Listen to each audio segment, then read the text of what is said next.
बिहार में जो जातिगत जनगणना के आंकड़े जारी कर दिए हैं, उसके बाद आपके जो सहयोगी दल हैं, जैसे कि निषाद पार्टी हो गई और जैसे कि अपना दल हो गया, वो भी जो है वो मांग कर रहे हैं कि उत्तर प्रदेश में भी जातिगत जनगणना हो। और जो विपक्ष का है उत्तर प्रदेश में बड़ा चेहरा अखिलेश यादव है, समाजवादी पार्टी है, वो भी इस बात को लेकर हमलावर है। तो क्या जातिगत जनगणना होनी चाहिए उत्तर प्रदेश में? लोगों के अपने अपने विचार हैं। मैं जातिगत जनगणना भारत के संविधान बनने के समय पे ही निर्धारित हो गई थी, तो इसीलिए एससी और एसटी को, यानी अनुसूचित जात अनुसूचित जनजाति को 23% पूरे देश में भागीदारी दी गई, जिसको आरक्षण कहते हैं। 27% का प्राविधान डॉक्टर अंबेडकर जी ने पिछड़े वर्ग के लिए किया था।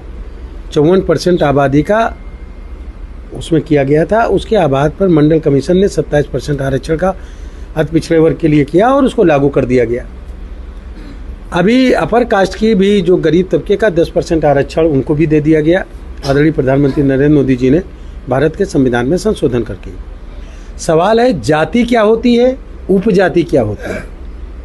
क्या जो जातिगत जनगणना का नाम ले रहे हैं, क्या वो जाति और उपजाति में कोई फर्क समझ रहे हैं कि नहीं समझ रहे हैं?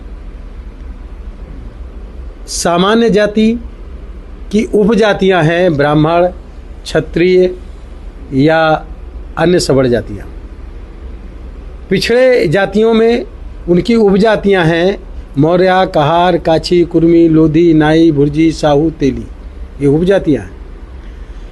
अनुसूचित जाति, अनुसूचित जनजाति, अनुसूचित जाति की उपजातियां हैं पासी, चमार, धोबी, धानु, कोरी, खटीक।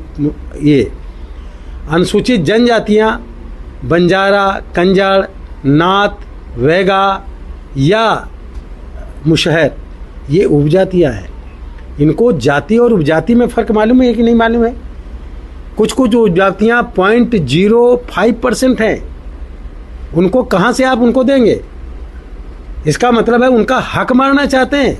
कुल मिला के जो आंकड़े जारी हुए हैं वो आप उससे सहमत नहीं है? मैं उनके आंकड़ों से और उस उपजाति, जाति नहीं, उपजाति जनगणना से कतई सहमत नहीं हूँ।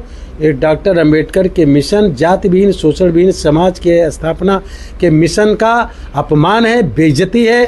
डॉक्टर अंबेडकर के मिशन पर ये लोग मिट्टी डालने का काम कर रहे हैं और उनके मिशन को बदनाम करने का काम कर रहे हैं, अपमान करने का काम कर रहे हैं। तो देखिए, साफ तौर पर जिस तरह से जातिगत जनगणना की मांग उत्तर प्रदेश में अब जो है वो चरम पर आ चुकी है, लेकिन भारतीय जनता पार्टी का जो पक्ष है वो साफ है कि हम सबका साथ और सबके विकास के साथ आगे बढ़ रहे हैं। लखनऊ से इन खबर के लिए एहसन।